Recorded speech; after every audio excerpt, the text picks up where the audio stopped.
ஓசூரில் ரோட்டரி சார்பாக தேர்தல் விழிப்புணர்வு ஊக்குவிக்கும் வகையில் மாபெரும் இருசக்கர வாகன பேரணி. கிருஷ்ணகிரி மாவட்டம் ஓசூரில் நேற்று ஆர்வி அரசு ஆண்கள் மேல்நிலைப்பள்ளி மைதானத்தில் தேர்தல் விழிப்புணர்வு ஊக்குவிக்கும் வகையில் மாபெரும் இருசக்கர வாகன பேரணியில் நடைபெற்றது.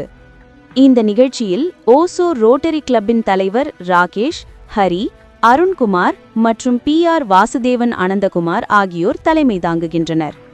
சிறப்பு அழைப்பாளர்கள் ஓசூர் துணை ஆட்சியர், ஓசூர் மாநகராட்சி ஆணையர், ஓசூர் ASP கலந்து கொண்டு சிறப்புரையாற்றினார்கள்.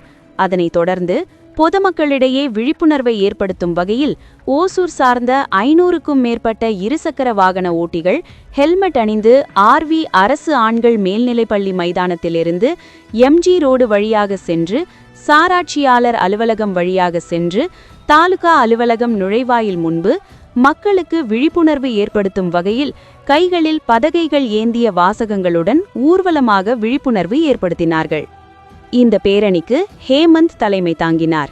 ரோட்டேரியன் பிரவீன்குமார், அஸ்வின், கணேஷ், முரளி மற்றும் ஜஸ்டின் உள்ளிட்ட அரசு சார்ந்த அதிகாரிகள், காவல்துறையினர், வருவாய்த்துறையினர் என கலந்து கொண்டு தேர்தல் விழிப்புணர்வு இருசக்கர வாகன பேரணி நடைபெற்றது.